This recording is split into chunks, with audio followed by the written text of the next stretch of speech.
ನಮಸ್ಕಾರ. ಎಲ್ಲರಿಗೂ ಕನ್ನಡತಿ ಅಡುಗೆ ಚಾನಲ್ಗೆ ಸ್ವಾಗತ.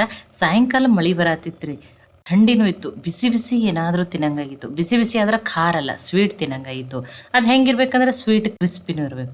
ಅದಕ್ಕೆ ನಾನು ಇಲ್ಲಿ ಏನು ಮಾಡಿದ್ದೀನಿ, ಬೆಲ್ಲನ ತೊಗೊಂಡಿದ್ದೀನಿ. ಇದು ಆರ್ಗ್ಯಾನಿಕ್ ಬೆಲ್ಲ ಆದರೆ ಈ ಬೆಲ್ಲನ ಹೆರಚ್ಬಿಟ್ಟು ತೊಗೋತಾ ಇದ್ದೀನಿ. ನೀವು ಒಡೆದು ಬಿಟ್ಟು ಅಥವಾ ಪುಡಿ ಮಾಡಿನೂ ತೊಗೋಬೋದು. ಆದರೆ ಯಾವುದೇ ರೀತಿ ಬೆಲ್ಲದ ಚಿಕ್ಕ ಚಿಕ್ಕ ಪೀಸ್ಗಳು ಉಳಿಲಾರ್ದಂಗೆ ಪುಡಿ ಮಾಡಿ ತೊಗೋರಿ. ಅದಕ್ಕೆ ನಾನು ಏನು ಮಾಡ್ತಾ ಇದ್ದೀನಿ, ಆ ಚಿಕ್ಕ ಪೀಸ್ಗಳು ಉಳಿಬಾರ್ದು ಅಂತ ಹೇಳಿ ಈ ರೀತಿ ಹೆರಚ್ಬಿಟ್ಟು ತೊಗೋತಾ ಇದ್ದೀನಿ.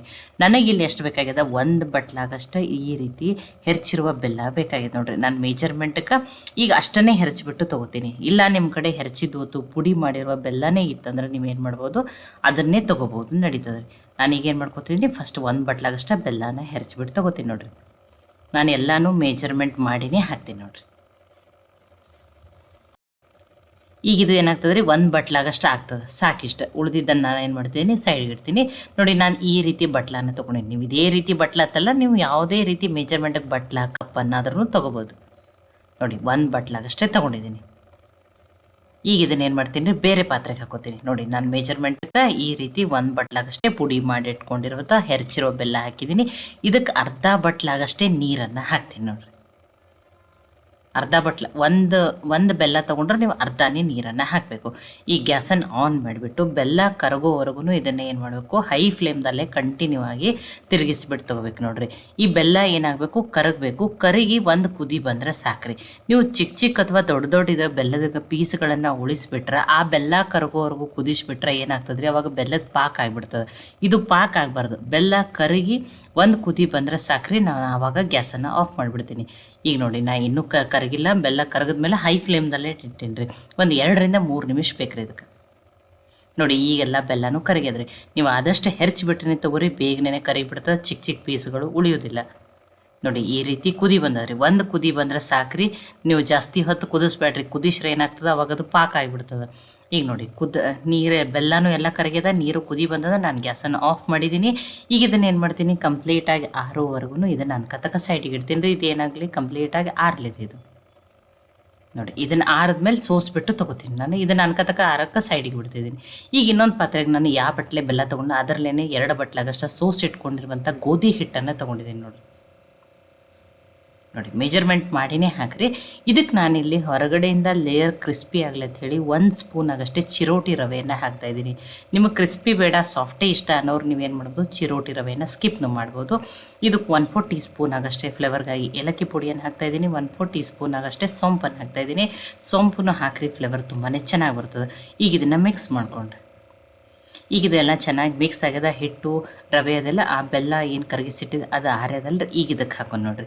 ಯಾವುದೇ ರೀತಿ ಗಂಟು ಇರಲಾರ್ದಂಗೆ ನೀಟಾಗಿ ಮಿಕ್ಸ್ ಮಾಡ್ಕೊರಿ. ಮತ್ತು ಇದು ಹಿಟ್ಟು ಯಾವ ರೀತಿ ಇರಬೇಕಂದ್ರೆ, ತುಂಬ ತೆಳುವೂ ಆಗಬಾರ್ದು, ತುಂಬ ಗಟ್ಟಿನೂ ಆಗಬಾರ್ದು, ಆ ರೀತಿ ಮಿಕ್ಸ್ ಆಗಬೇಕು. ಇದು ಎಲ್ಲನೂ ನೀಟಾಗಿ ಮಿಕ್ಸ್ ಆದಮೇಲೆ ನೋಡಿ, ಸ್ವಲ್ಪ ಬೆಲ್ಲದ ಪಾಕನ್ನು ಒಮ್ಮೆಲೇನೂ ಹಾಕ್ಕೊಂಡಿಲ್ಲ, ಸ್ವಲ್ಪ ಹಾಕಿಬಿಟ್ಟು ಮಿಕ್ಸ್ ಮಾಡ್ಕೊಂಡಿದ್ದೀನಿ ನೋಡಿರಿ. ಗೋಧಿ ಹಿಟ್ಟಿರ್ತದಲ್ಲ, ಒಮ್ಮೆಲೆ ಹಾಕಿರೋ ಗಂಟು ಆಗ್ತಿರ್ತದೆ, ಅದಕ್ಕೆ ಸ್ವಲ್ಪ ಹಾಕಿಬಿಟ್ಟು ಮಿಕ್ಸ್ ಮಾಡ್ಕೊಂಡಿದ್ದೀನಿ ನೋಡಿ. ನಾನು 3 ಸರಿ ಹಾಕ್ಕೊಂಡ್ಬಿಟ್ಟಿದ್ದೀನಿ ನೋಡಿ. 1 ಬಟ್ಲು ಬೆಲ್ಲ, ಅರ್ಧ ಬಟ್ಲಾಗಷ್ಟೇ ನೀರನ್ನು ಹಾಕ್ಕೊಂಡಿದ್ದೆ. ಎಲ್ಲ ನೀಟಾಗಿ ಮಿಕ್ಸ್ ಆದಮೇಲೆ ನೋಡಿ, ಆಮೇಲೆ ಬೇಕಂದ್ರೆ ಎಷ್ಟು ಬೇಕೋ ಅಷ್ಟೇ ನೀರನ್ನು ಸ್ವಲ್ಪ ಹಾಕೋತೀನಿ. ಹಾಕಿದ್ಮೇಲೆ ಒಂದೇ ಡೈರೆಕ್ಷನ್ದಲ್ಲಿ ಈ ರೀತಿ ತಿರುಗಿಸ್ಬಿಟ್ಟು ತೊಗೋಬೇಕು ನೋಡಿರಿ. ಈಗ ಇದೆಲ್ಲ ಬೆಲ್ಲದ ಪಾಕ ನೀಟಾಗಿ ಮಿಕ್ಸ್ ಆಗಿದ್ರಿ. ಈಗ ಇದಕ್ಕೆ ನೀರನ್ನು ಹಾಕೋತೀನಿ ರೀ ನೋಡಿ. ನಾನು ಹಿಟ್ಟು ಯಾವ ರೀತಿ ಇರಬೇಕಂತ ಹೇಳಿ, ತುಂಬ ತೆಳುವೂ ಇರಬಾರ್ದು, ತುಂಬ ಗಟ್ಟಿನೂ ಇರಬಾರ್ದು, ಆ ರೀತಿ ಹಾಕಿದ್ಮೇಲೆ ಒಂದೇ ಡೈರೆಕ್ಷನ್ದಲ್ಲಿ ಒಂದು 5 ನಿಮಿಷ ತಿರುಗಿಸ್ಬಿಟ್ಟು ತೊಗೋಬೇಕು ರೀ. ಅವಾಗ ಹಿಟ್ಟು ಏನಾಗ್ತದೆ, ಫಳ್ಳಾಗ್ತದೆ, ಏನು ಫ್ಲಫಿ ಆಗ್ತದೆ ಅಂತಾರಲ್ಲ ಅದು ನೋಡಿರಿ. ಈ ರೀತಿ ಬಿಟ್ರದಿಂದ ನೀಟಾಗಿ ಒಂದೇ ಡೈರೆಕ್ಷನ್ದಾಗ ತಿರುಗಿಸ್ಬಿಟ್ಟು ತೊಗೋರಿ ನೋಡಿ. ಲೈಟಾಗಿ ಹಿಟ್ಟಿನ ಕಲರ್ನೂ ಚೇಂಜ್ ಆಗ್ತದೆ, ಮತ್ತು ಹಿಟ್ಟು ಏನಾಗ್ತದೆ ರೀ, ಫಳ್ಳಾಗ್ತದೆ. ಈಗ ಇದು ಕರೆಕ್ಟಾಗಿ ರೆಡಿ ಆಗಿದೆ ನೋಡಿರಿ. ಇದಕ್ಕೆ ನಾನಿಲ್ಲಿ ಲಾಸ್ಟಿಗೆ ಏನು ಮಾಡ್ತಾಯಿದ್ದೀನಿ, ಒಂದು ಚಿಟಿಕೆನೇ ಸೋಡಾ ಹಾಕ್ತಾಯಿದ್ದೀನಿ. ಒಳಗಡೆಯಿಂದ ಹಿಟ್ಟು ಚೆನ್ನಾಗಿ ಫಳ್ಳನೂ ಆಗಲಿ ಮತ್ತು ಉಮ್ಗೊಯ್ಲ ಅಂತೇಳಿ 1/4 ಟೀ ಸ್ಪೂನ್ಗಿಂತನೂ ಕಡಿಮೆ ಹಾಕಿದ್ದೀನಿ. ಅದನ್ನು ಹಾಕಿಬಿಟ್ಟು 1 ನಿಮಿಷ ಆಗಷ್ಟೇ ಮಿಕ್ಸ್ ಮಾಡ್ಕೊಂಡಿದ್ದೀನಿ. ಆಲ್ರೆಡಿ ಎಣ್ಣೆನೂ ಕಾಯ್ಲಿಕ್ಕೆ ಇಟ್ಟಿನಿ. ಎಣ್ಣೆನೂ ಚೆನ್ನಾಗಿ ಕಾಯ್ದದ ನೋಡಿರಿ. ನೋಡಿ, ತುಂಬ ತೆಳುವೂ ಆಗಬಾರ್ದು, ತುಂಬ ಗಟ್ಟಿನೂ ಆಗಬಾರ್ದು ನೋಡಿರಿ. ಜಾಸ್ತಿ ತೆಳು ಆಯ್ತಂದ್ರೆ ಆವಾಗ ಏನಾಗ್ತದೆ, ಸಿಕ್ಕಾಪಟ್ಟೆ ಎಣ್ಣೆ ಹಿಡಿತಾವೆ. ಅದಕ್ಕೇ ನೋಡಿರಿ, ಈ ರೀತಿ ಸ್ವಲ್ಪ ದೂರಾಗಿಯೇ ಹಾಕ್ರಿ. ಇಲ್ಲಾಂದ್ರೆ ಏನಾಗ್ತಾವೆ, ಒಂದಕ್ಕೊಂದು ಅಂಟ್ಕೊಂಡ್ಬಿಡ್ತಾವೆ. ಆದಷ್ಟು ತಳ ದಿಪ್ಪಿರೋ ಕಡಾಯಿಯಲ್ಲೇ ಕರೆದ್ಬಿಟ್ಟು ತೊಗೋರಿ ನೋಡಿ. 1 ಸ್ಪೂನ್ ಆಗಷ್ಟು ರವೆ ಹಾಕಿರ್ತೀವಲ್ಲ, ಹೊರಗಡೆಯಿಂದ ಲೇಯರ್ ಕ್ರಿಸ್ಪಿಯಾಗಿ ಟೇಸ್ಟ್ ತುಂಬಾ ಚೆನ್ನಾಗಿ ಬರ್ತದೆ ನೋಡಿ. ಮೀಡಿಯಮ್ ಫ್ಲೇಮ್ದಲ್ಲಿ ಇಟ್ಟನೆ ಕರೆದ್ಬಿಟ್ಟು ತೊಗೋತೀನಿ ನೋಡಿರಿ. ನೋಡಿ ಸೈಡಿಗೆ ಈ ರೀತಿ ಏನ್ರಿ ಎಣ್ಣೆ ಹಾಕ್ರಿ. ನೋಡಿ ಅದು ನೋಡಿ ಎಷ್ಟು ಎಣ್ಣೆಲಿ ಉಬ್ಕೊಂಡೈತಿಲ್ಲ, ಎಷ್ಟು ಫಳ್ಳಾಗ್ಯಾವ ನೋಡಿರಿ.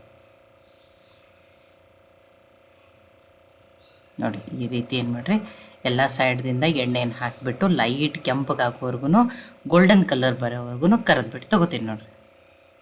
ನೋಡಿ ಆ ಎಣ್ಣೆಲಿ ಹಾಕಿದ್ಮೇಲೆ ಎಷ್ಟು ಚೆನ್ನಾಗಿ ಉಬ್ಕೊಂಡವಲ್ಲ, ನಿಮಗೆ ನೋಡ್ರೇ ಗೊತ್ತಾಗತ್ತೈತಿ ಎಷ್ಟು ಫಳ್ಳಾಗ್ಯಾವ ಅಂತ ಹೇಳಿ.